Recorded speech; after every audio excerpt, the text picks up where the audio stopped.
approaching the city of Bombay, the gateway to India.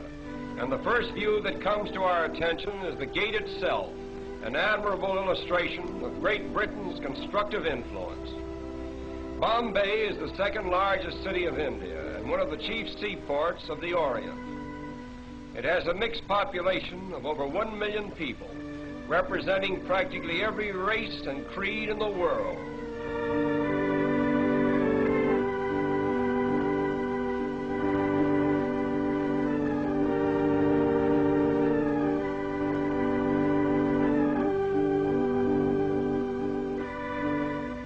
The Taj Mahal Hotel is unquestionably the most pretentious one in all of India. One of the outstanding features of Bombay is its sudden transitions from the modern to the ancient.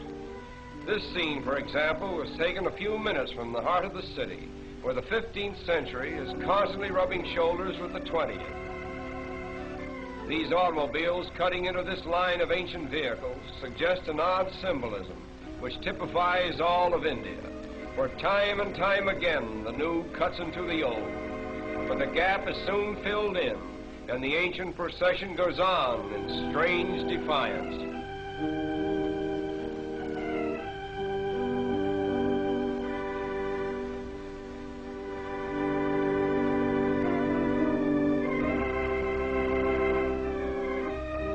At the famous race course in Bombay, we are again transported into another world, for here is gathered representatives of every nationality, creed, and color. The course itself is considered to be the most picturesque, if not the finest in the Orient.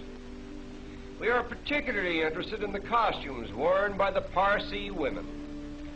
The Parsis are the descendants of exiled Persians. The entire Parsi population now numbers over 50,000, most of whom are residents of Bombay. They are regarded as the wealthiest class in India, and they are obviously the most progressive. Owing to its central position between the East and West, no city can show a greater variety of types than Bombay. Here we find gathered Parsi merchants, Arab traders, Afghans and Sikhs, Chinese, Japanese, Malayans, Americans, and British, all part of the cosmopolitan crowds so characteristic of Bombay. Not far from the racetrack, we come upon an old Indian fakir with the cleverest little bird that we have ever seen. We will pause a while and watch this little fellow perform.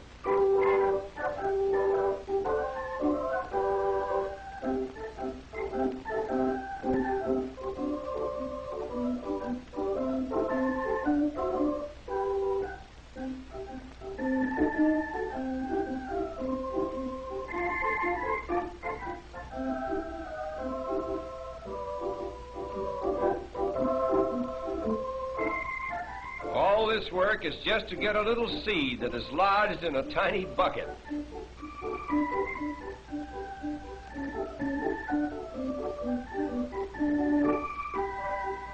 Stringing beads is the most amazing thing that this bird does. A needle is fastened to one end of the thread. The bird actually sticks the needle through a bead, drops the needle, gets a new grip, and slides the bead down onto the thread.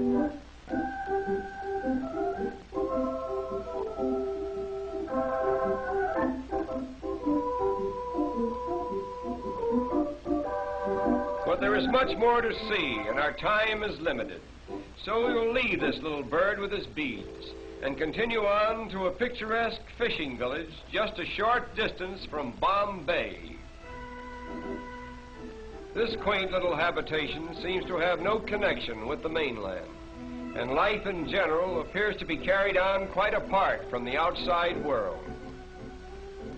All the people who live here are engaged in the fish industry, and as strange as it may seem, many of them are strict vegetarians and therefore will not eat fish of any kind.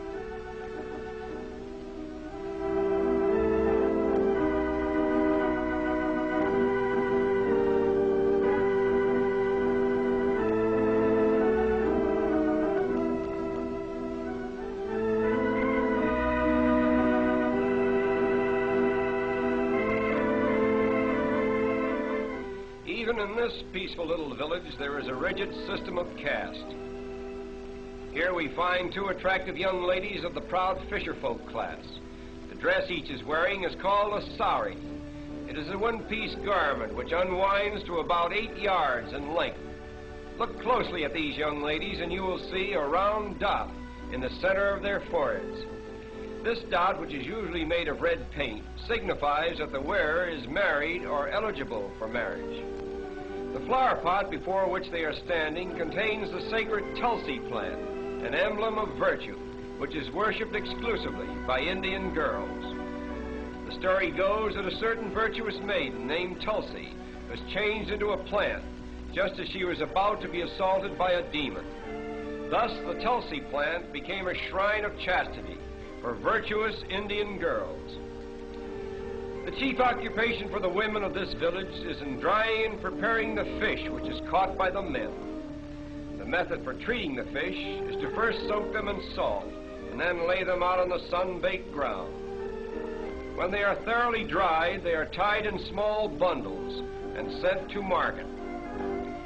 These women are treating a smaller species of shrimp, which is swept about in this manner until it is sufficiently salted and dried. It is then used in preparing the famous Indian curry. No picture of India could possibly be complete without a view of its royal elephants on parade.